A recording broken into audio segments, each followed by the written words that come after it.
తల వంచినట్లయితే చిన్న ప్రార్థన చేసుకొని వాక్యాన్ని ప్రారంభించుకుందాం. పరిశుద్ధుడైన తండ్రి, ప్రేమ కలిగిన ఆయన, కృప కలిగిన దేవ, పగలంతా మమ్మల్ని కాపాడి మా పని పాటల్లో తోడు నీడగా ఉండి ఈ సాయంకాల వేళలో మిమ్మల్ని స్మరించడానికి మీరు ఇచ్చిన అవకాశాన్ని బట్టి వందనాలు తండ్రి. జరుగుతున్న ఈ ఆరాధనను జ్ఞాపకం చేసుకోండి. నీ నామ మహిమార్థమై నీ దాసుని నిలబెట్టుకుని చక్కగా మాతో మాట్లాడండి. మా బ్రతుకులు సరిదిద్దడానికి మీరు ఏ మాటలు అయితే సిద్ధపరిచారో వాటన్నిటినీ మనసారా స్మరించులాగున దయ చూపించండి తండ్రి. చెప్పే ప్రతి మాట ద్వారా నాకు మహిమ తెచ్చుకునేవాడుగా నేను ఎప్పటికీ ఉండక నీ పిల్లలను నీ వాక్యం వైపు మళ్లించే ఒక చిన్న పాత్రలాగా వాడుకుంటారని ఆశపడుతూ ముందున్న సమయాన్నంతా మీ ప్రేమ కలిగిన హస్తాలకు అప్పచెప్పుకుంటూ యేసుక్రీస్తు వారి నామం పేరట ఈ ప్రార్థన అడిగి వేడుకొనుచున్నాము తండ్రి, ఆమేన్. చేరువచ్చిన దేవుని పిల్లలైన ప్రతి ఒక్కరికి యేసుక్రీస్తు వారి నామం పేరట శుభాభివందనాలు తెలియజేయుచున్నాను. ప్రభునందు ప్రేమైన దేవుని వారలారా, దేవుని యొక్క మహాకృపను బట్టి చాలా రోజుల తర్వాత ఇలా మీతో కలిసి దేవుని మాటలు జ్ఞాపకం చేసుకోవడానికి దేవుడు తన కృపను మన పట్ల చూపించాడు. కాబట్టి దేవుడిచ్చిన విలువైన సమయాన్ని మనం వృధా చేసుకోనకుండా చక్కగా దేవుని మాటలను జ్ఞాపకం చేసుకుందాం. నేను ప్రారంభంలో కొత్తగా దేవునిలోకి వచ్చేటప్పుడు మా పల్లెలో ఒక చిన్న చర్చి ఉంటుంది. ఆ చర్చిలో ఎక్కువగా నాకు వినపడిన పాట ఏంటో తెలుసా? అప్పట్లో ఆ పాట చాలా ట్రెండింగ్ అయింది. గుడి గోడలలో లేడు దేవుడు, గుండె గుడిలో ఉన్నాడు చూడు. చాలా బాగుంది పాట. ఆ పాట విన్నప్పుడల్లా మనకు అనిపించేది, ఒక మంచి ఆత్మీయమైన పాటని నేర్పించాడు ఆ పాటలో. ఆ పాటనే కాదు, ఎన్నో వాక్యాలు కూడా ఈ మధ్య మనకు వచ్చాయి.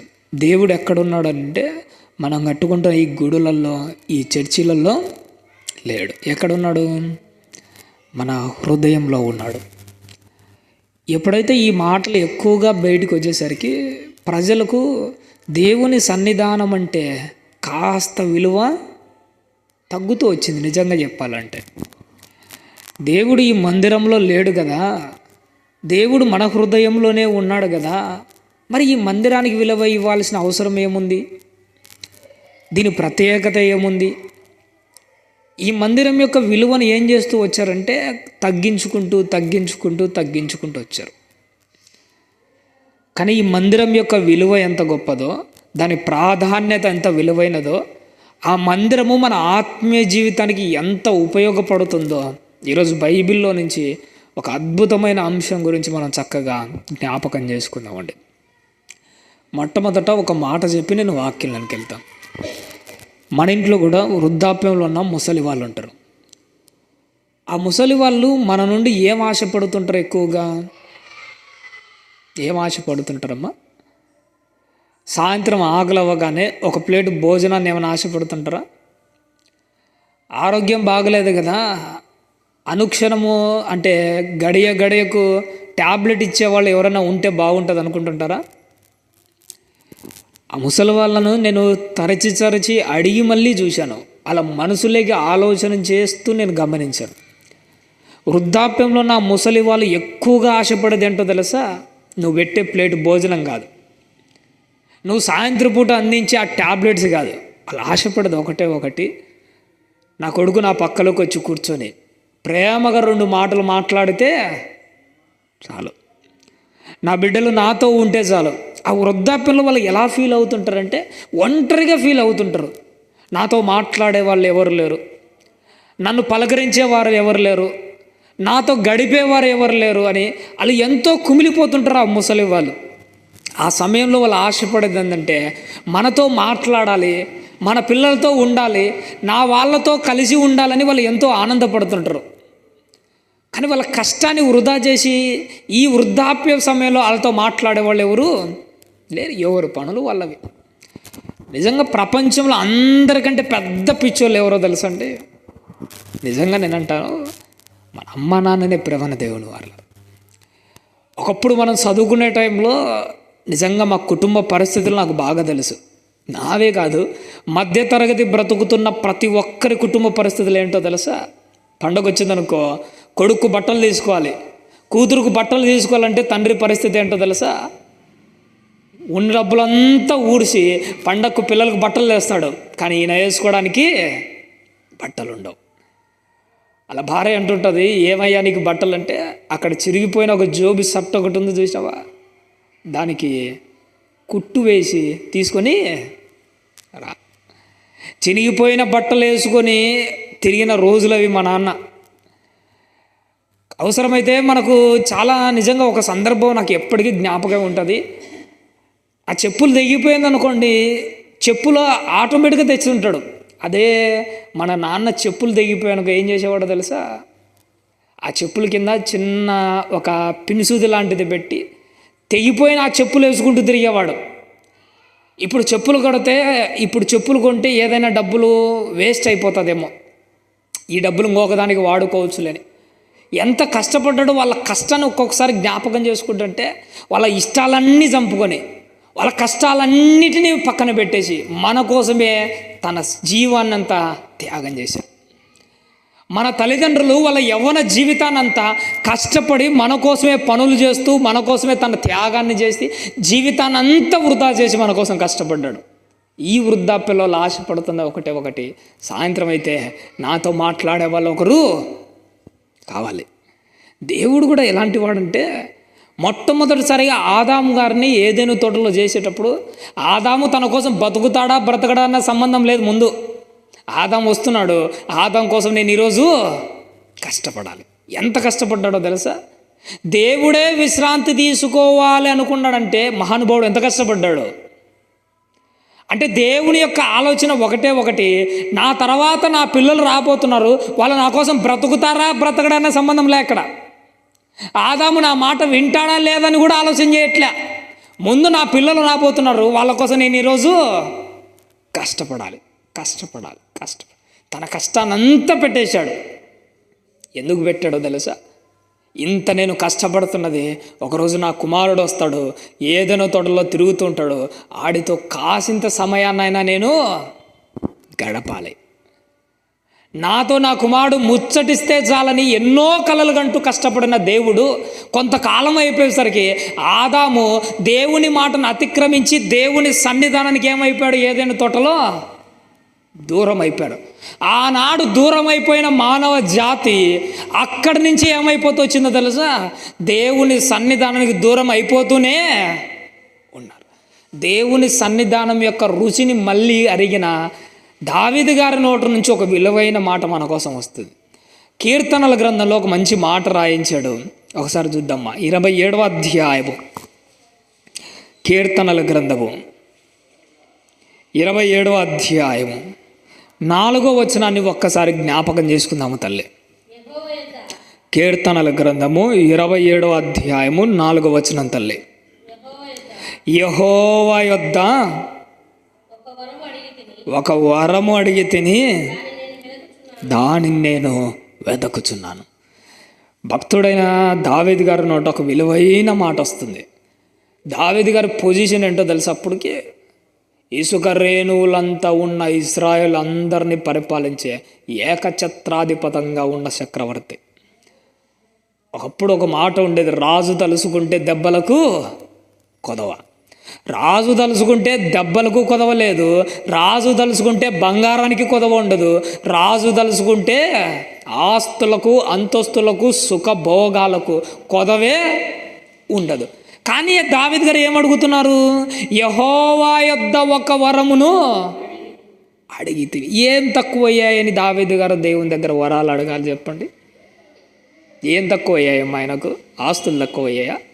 అంతఃపురాలు తక్కువయ్యాయా? రాజ్య వైభోగాలు తక్కువైపోయా? ఏం తక్కువయ్యాయి? నిజంగా చెప్పాలంటేనే ఏమి తక్కువ కాకపోయినా కానీ ఆయన ఒకటి అడుగుతున్నాడు, నీ జీవితంలో ఒకటి గుర్తుపెట్టుకో, దావీదు గారు ఏదైతే అడుగుతున్నాడో అదే నువ్వు కూడా అడగాల్సింది.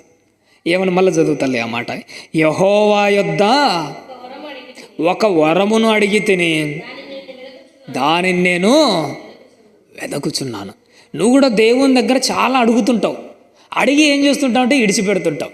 మోకాలు వేస్తావు, నీకు పిల్లలు పుట్టలేదు అనుకోండి, మోకాలు వేస్తారు, ప్రార్థన చేస్తారు, ప్రభు నాకు పిల్లలు పుట్టలేదు. అడిగి ఏం చేస్తామంటే ఇడిచిపెడతా ఉంటాం. గుర్తుపెట్టుకోండి, దేవుణ్ణి ఒక వరం అడగడం కాదు, అడిగిన వరాన్ని సంపాదించుకునేంతవరకు దాన్ని ఏం చేయాలట, వెదుగుతూ ఉండాలి. తల్లిగారైన హన్నమ్మ గారి గురించి మనకు అందరికీ తెలుసు. దేవుని దగ్గర ఒక్క వరం అడిగింది, ప్రభువా నాకు ఒక కొడుకు కావాలయ్యా, ఒక బిడ్డ కావాలయ్యా అని. వరాన్ని అడగడం కాదు, దేవుని చేతిలో నుంచి దాన్ని తీసుకునేంత భక్తి జీవితం మనలో ఉండాలి. వరాన్ని అడిగిన తర్వాత ఆ వరాన్ని వెతకాలంటే ఆ వరాన్ని ఇచ్చే విధంగా నీ భక్తి జీవితం, నా భక్తి జీవితము ఉండాలి. ప్రార్థన చేయడం ఎవరైనా చేస్తారు, ప్రార్థనకు తగిన జీవితం కూడా మనలో ఉండాలి. నేను కూడా ప్రార్థన చేస్తానమ్మా. క్రైస్తవులకు అందరికీ ఒక ఆశ ఉంటుంది, ఏంటో తెలుసా, ప్రభువా చనిపోగానే మేమందరం పరలోక రాజ్యానికి చేరుకోవాలి, ఆ పరదేశంలో అడుగు పెట్టాలి. ప్రతి ఒక్కరికి ఆశ ఉంటుంది. నేను కూడా ప్రార్థన చేసుకుంటాను. ఏమని ప్రార్థన చేసుకుంటున్నా తెలుసా, దేవా నీ కోసం కష్టపడుతున్నా, అంతో ఇంతైనా నీ సేవ చేస్తున్నా, చావగానే నేను నీవు ఉన్న లోకానికి రావాలి ప్రభువా. నా ఆశ అంతా ఏముంటుందంటే, ప్రభువా నీ సన్నిధానానికి రావాలి ప్రభువా అని అడిగి అంతటితో వదిలేయను. ఇంకా దేవుని నేను ఎక్కువగా ఏం ఆశపడుతుంటానో తెలుసా, ప్రభువా నువ్వు పరదేశి ఇచ్చే విధంగా సావకు ముందు నా బ్రతుకు కూడా ఉండేట్టుగా చూడయ్యా. నేను అడగడం అయితే అడిగాను, ప్రభువా పరదేశి కావాలని అడిగి నా బ్రతుకు సరిగా లేదనుకో, ఆ టైంలో చచ్చే టైంలో నాకు పరదేశి వస్తుందా? ప్రభువా పరదేశి ఇవ్వమని నేను అడగడం ఎంత విలువైనదో, నా చావకు ముందు మీరు పరదేశి ఇచ్చే విధంగా నా బ్రతుకు కూడా ఉండేట్టుగా సహాయము చేయతంట. అడగడం ఎంత ముఖ్యమో అడిగిన దాని ప్రకారం నీ బ్రతుకు ఉండడం కూడా అంతే ముఖ్యం. దీనిని ఏమంటారు తెలుసా, అడిగిన దానిని వెదకడం అంటాడు. ఈ భక్తుడైన దావీదు గారు కూడా యెహోవాను ఒక వరం అడిగాడట, దాన్ని నేనేం చేస్తున్నాడట, వెదుకుచున్నాడు. చదువు తల్లి, యెహోవా యొద్ద ఒక వరమును అడిగి తిని నేను దాన్ని వెదకుచున్నాను, యెహోవా ప్రసన్నతను చూచుటకు, ఆయన ఆలయంలో ధ్యానించుటకును నా జీవిత కాలమంతయు నేను యెహోవా మందిరములో నివసింపకోరుతున్నాను. భక్తుడైన దావీదు గారి ఆశ, కోరిక ఏంటనుకుంటున్నారు? ఆయన బ్రతుకాలం అంతా దేనిలో గడిచిపోయిందో తెలుసా, యుద్ధాలు. ఆయన బ్రతుకాలం అంతా గొడవలు, ఆయన బ్రతుకాలం అంతా అడవులు పట్టుకొని తిరగడాలు, ఆయన జీవితం అంతా ఇలానే గడిచిపోయింది. ఎన్నోసార్లు సౌలు తరిమితే ఆ గుహలల్లో కూర్చొని దేవుని పాటలు రాసుకునేటప్పుడు ఆయన ఫీలింగ్ ఎలాంటిదో తెలుసా, ప్రభువా ఒకప్పుడు నేను రాజ్యాలలో అధికారాల్లో తిరిగిన వాడినే, అక్కడ ఉన్న ఆశ కంటే ఇప్పుడు నా బతుకేంటయ్యా ఇట్ట అయిపోయింది. ఆ అడవులలో కొండలలో తిరుగుతున్నప్పుడు దావీదు గారికి ఒకే ఒక్క ఆశ కలుగుతుంది, ఏంటో తెలుసా, అయ్యా నా జీవిత కాలం అంతయు నేను యెహోవా మందిరంలో నివసింప కోరుతున్నాను. ఆయన రాజ్యంలో సింహాసనాలు ఉంటాయి.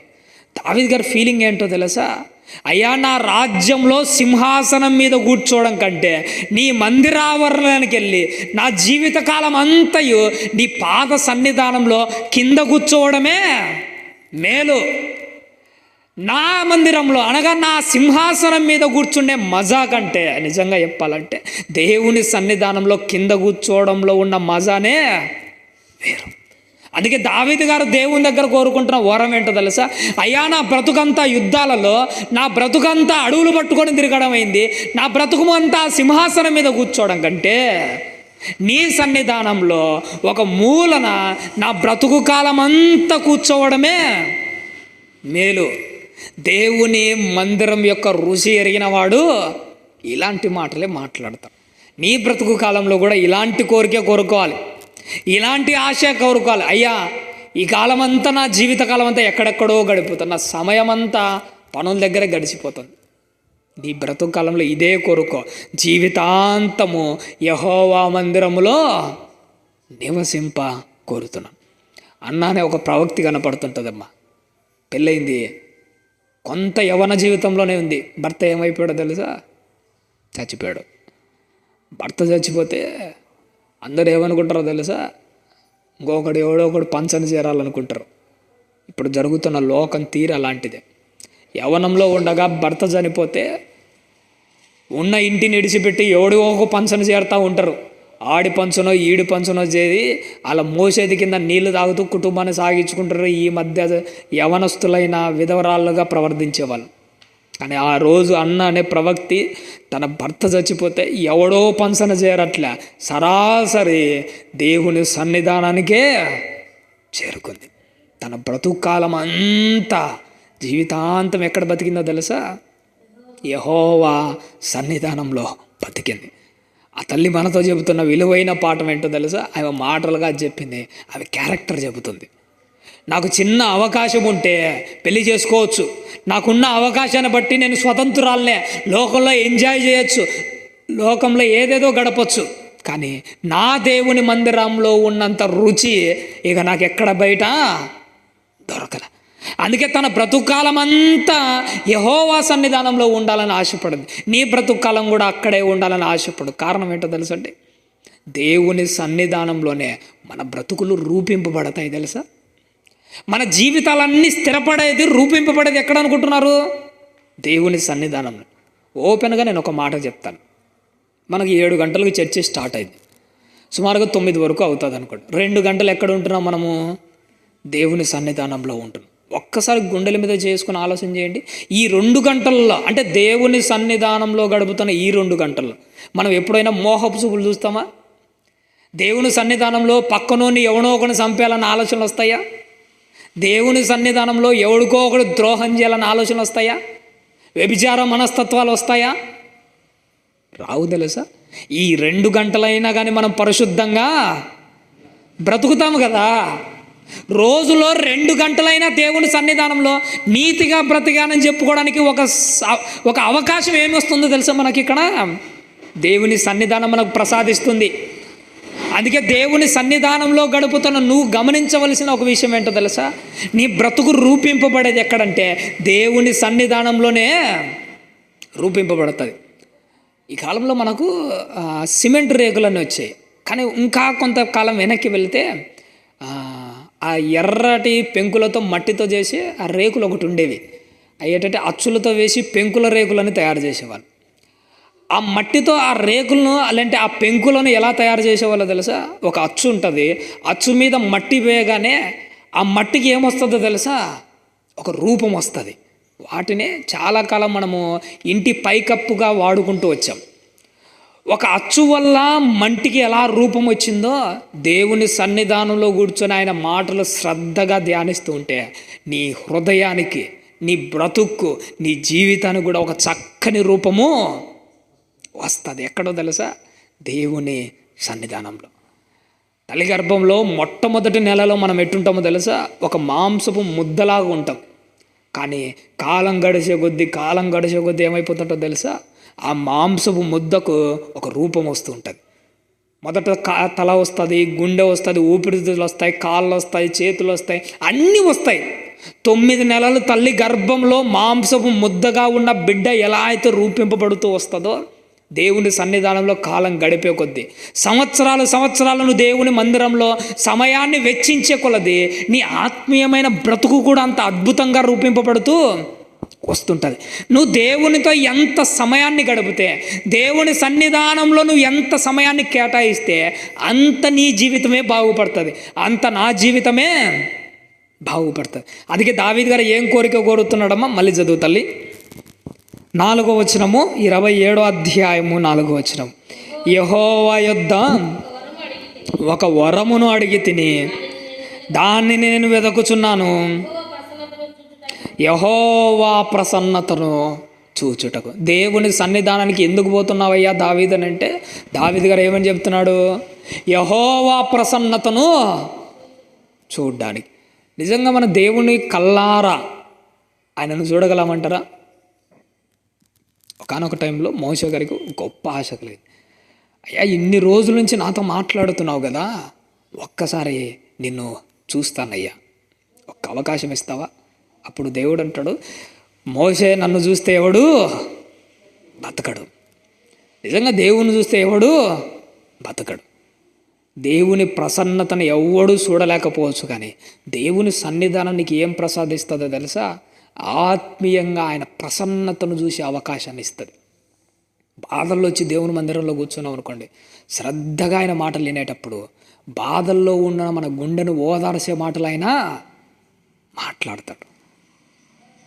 నీ కష్టాలలో, నీ బాధలలో, నీ శోధనలో వచ్చి దేవుని మందిరంలో కూర్చుంటే, మనసారా ఆయన మాటలు వింటూ ఉంటే, దేవుడు నీ పక్కలోనే వచ్చి కూర్చొని నీ తల మీద చెయ్యేసి, బిడ్డా భయపడక తల్లి, నేను ఉన్నాను. ఆ ప్రేమ కలిగిన ఓదార్పును మనం ఖచ్చితంగా దేవుని సన్నిధానంలో ఫీల్ కావచ్చు. ఒకవేళ నువ్వు సంతోషంగా వచ్చి దేవుని మందిరంలో కూర్చున్నావా, దేవుడి మనస్సు ఎలాంటిదో తెలుసా?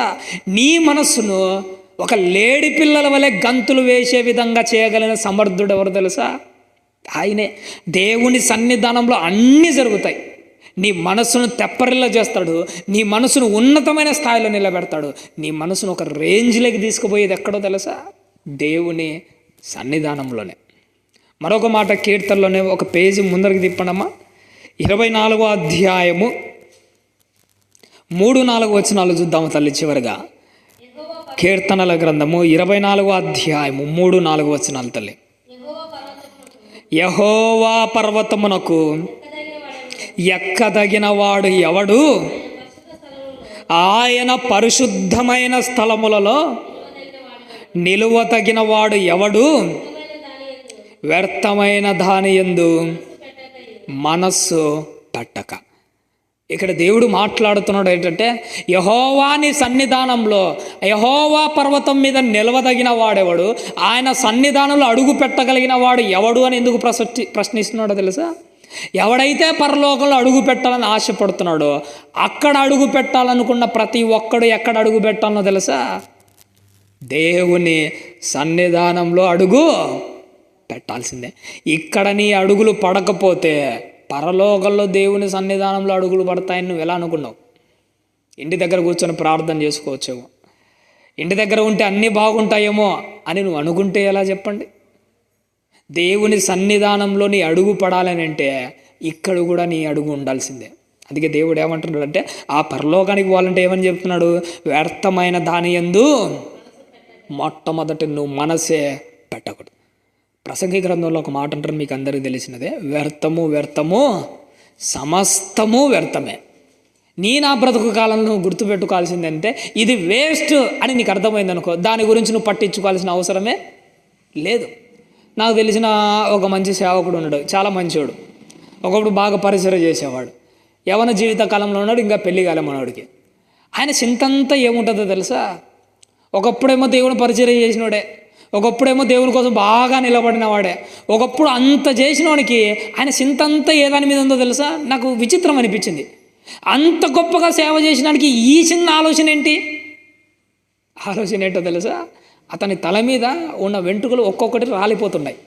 యవనంలో ఉన్నాడు, పెళ్లి కాలే, తల వెంట్రుకలన్నీ ఒక్కొక్కటి రాలిపోతూ బట్టతల వస్తుంది. మనోడు ఫీలింగ్ అంతా ఏంటో తెలుసా? భక్తి మీద ఫీలింగ్ తగ్గిపోయింది. భక్తిని ఎలా పెంచుకోవాలన్న ఆలోచన లేవు. ఇక చింతంతా దేని మీదకి మళ్ళించినాడు తెలుసా? దేవుని విడిచిపెట్టాడు.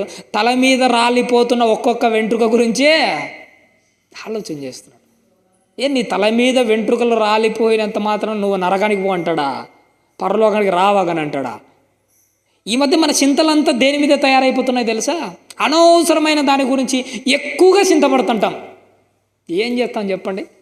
యవన జీవితంలోకి వచ్చింటుంది ఒక అమ్మాయి, పెళ్ళి అయ్యి కూడా అయ్యిండదు, ముఖం మీద మొటిమలు వచ్చాయనుకో, ఎంత చింతంగా ఏవేవో ప్రయోగాలు చేస్తుంటుంది, కలబంద అది ఇది, మా నాన్న ఒక పనులన్నీ చేస్తూ ఉంటారు. దాని మీద ఎంత శ్రద్ధ చూపిస్తుంటే కొన్ని గంటలు వెచ్చించుతారు. అలా చూసినప్పుడు అలా ఆశ్చర్యం అనిపిస్తుంటుంది. నీ ముఖం మీద చూపించినంత అంత ఇంట్రెస్ట్ నీ భక్తి మీద చూపించింటే ఎప్పుడో బాగుంటుంది. యవన జీవితంలోకి వచ్చే ఈడేమో తల మీద వెంట్రుకలు రాలిపోతున్నాయని బట్ట తల మీద చింత, అమ్మగారేమో మొటాల మీద చింత, ఒక్కొక్కడికి ఒక దాని మీద చింత.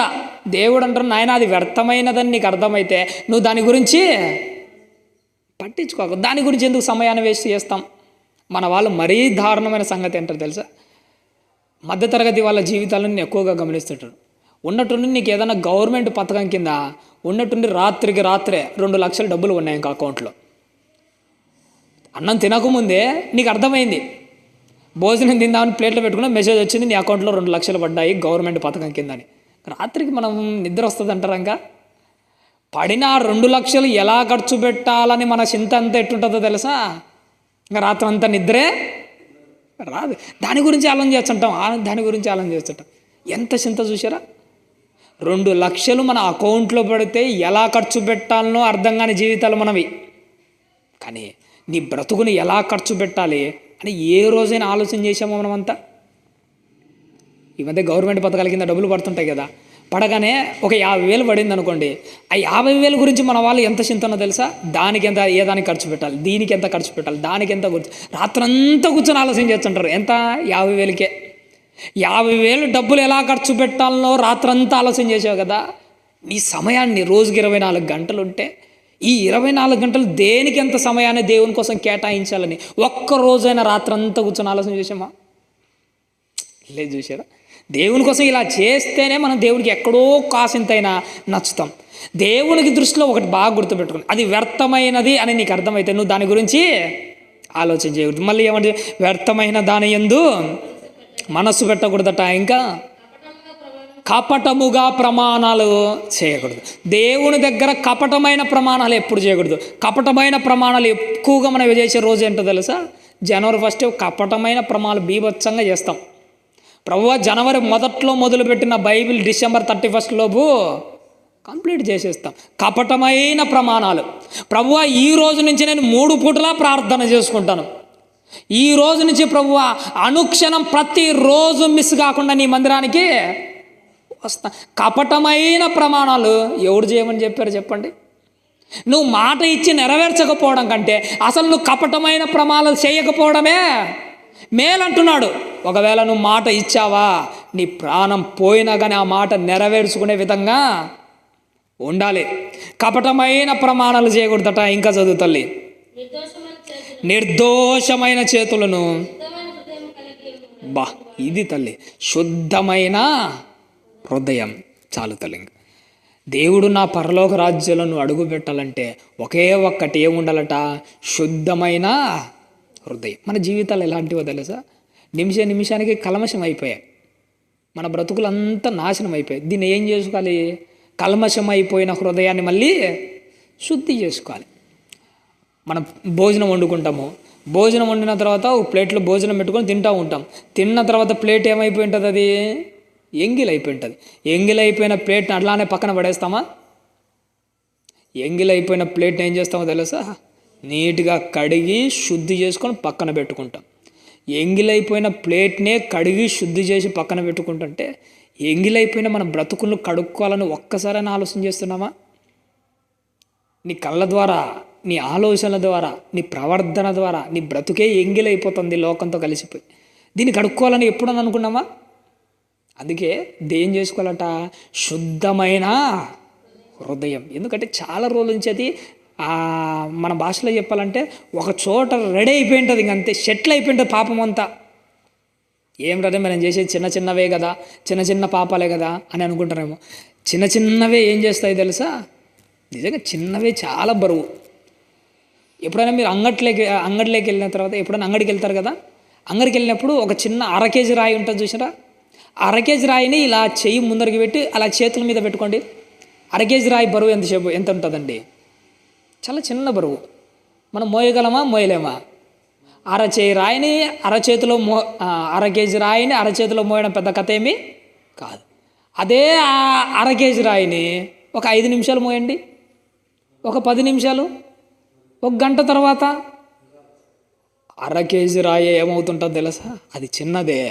5 నిమిషాలు, 10 నిమిషాలు, గంట, 2 గంటల తర్వాత 1/2 కేజీ రాయే చాలా బరువు అనిపిస్తుంది.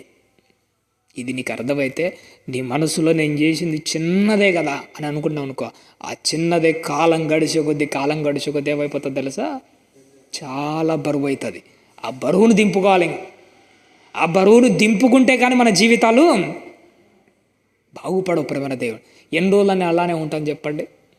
ఇప్పుడు మనం చర్చి మొదలైంది, సేవ అంతా చేసాం, కింద కూర్చున్నారు కదా మీరు, ఒక అరగంట సేపు కూర్చున్నాడు దేవుని మందిరంలో, బాగానే ఉంటుంది. ఒక గంట తర్వాత ఎట్లుంటుంది? కదలకుండా అలానే కూర్చున్నారు అనుకోండి, ఇబ్బందిగా ఉంటుంది. 2 గంటలు కదలకుండా అలానే కూర్చోగలరా? 3 గంటలు, 5 గంటలు, ఒక రోజంతా కదలకుండా ఒకే చోట కూర్చోగలరా? కూర్చోలేము. కదలకుండా ఒకే చోటనే కూర్చోలేకపోతున్నాం కదా. మరి పాపంలో ఎన్ని రోజులని అలానే కదలకుండా ఉంటారు? ఎన్ని రోజులు చెప్పండి? అక్కడి నుంచి కదిలితే కదా నీలో చలనం వచ్చేది, దాంట్లోంచి బయటకు వచ్చే కదా నీ ఆత్మీయ జీవితం ముందుకు పోయేది. అందుకోసమే ఆత్మీయ జీవితాన్ని ముందుకు తీసుకుని వెళ్ళడానికి మన వంతు ప్రయత్నం కాసింతైనా చేయాలి. మన జీవితాలు ఎలాంటిదో తెలుసు. చివరిగా ఇది ఒక్క మాట చెప్పి నేను ముగిస్తాను. మన జీవితం ఎలాంటిదో తెలుసమ్మా? ఈ పాప జీవితంలో బ్రతికేటప్పుడు మనం చేసే తప్పులు మనకు పెద్దగా కనిపించవు. నేను తప్పు చేయలేదులే అనుకుంటుంటాం. ఎలా చూస్తే నువ్వు చేసేది తప్పు అని నీకు అర్థమవుతుందో తెలుసా? ఎప్పుడైనా మన టీవీ రిమోట్ గమనించారా? ఆ టీవీ రిమోట్ ముందర ఒక చిన్న లైట్ లాంటిది ఉంటుంది. మనం బటన్ ఒత్తిన ప్రతిసారి ఆ లైట్ వెలుగుతుంటుంది. మీరు కంటి దగ్గరగా పెట్టుకొని చూడండి, బటన్ ఒత్తగానే లైట్ కనపడుతుంది, వెలిగినట్టు కనపడదు.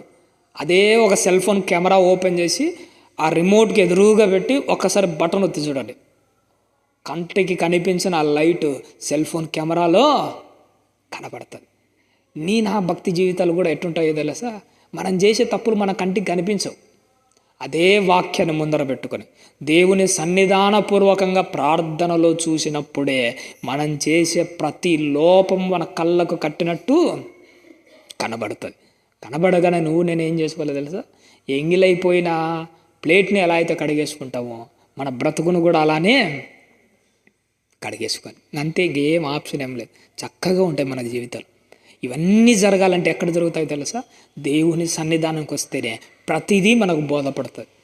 మనం పోయే దారి సరైనదా కాదా ప్రతిదీ ఎక్కడ తెలుస్తుంది? దేవుని సన్నిధానంలోనే తెలుస్తుంది. మనం ఇంట్లో గృహ వైద్యాలని మన వాళ్ళు చాలామంది చిట్కాలు ఫాలో అవుతుంటారు. ఈ గృహ వైద్యం కొంతవరకు ఉపయోగపడుతుందేమో, కానీ ఎప్పటికీ అదే ఫైనల్ అనుకుంటే కాదు. ఆ ప్రారంభంలో కరోనా వచ్చిన టైంలో చిన్న జలుబు వచ్చినప్పుడు గృహ చిట్కాలు చాలామంది ఫాలో అయ్యారు. గృహ చిట్కాలు కాసింత ఉపశమనమనే ఇస్తాయి, కానీ హాస్పిటల్కి వెళ్ళి సరైన ట్రీట్మెంట్ తీసుకుంటేనే సంపూర్ణమైన ఆరోగ్యవంతులుగా మారుతాం. నీ ఇంట్లో కూర్చొని నా భక్తి జీవితాన్ని సెటరైట్ చేసుకుంటానని గృహ చిట్కాల మాదిరి ఫాలో అయ్యావనుకో, కాసింత ఉపశమనం ఇస్తుంది. అదే దేవుని మందిరానికి వచ్చి మనసారా దేవుని మాటలు విన్నావు అనుకోండి, నీలో ఉంటున్న ఆ లోపాలన్నిటిని దేవుడు సంపూర్ణంగా చూపిస్తాడు. సరిదిద్దుకుంటూ దేవుని రాజ్యంలోకి అడుగుపెట్టే అవకాశం మనకు దేవుని సన్నిధానము ప్రసాదిస్తుంది.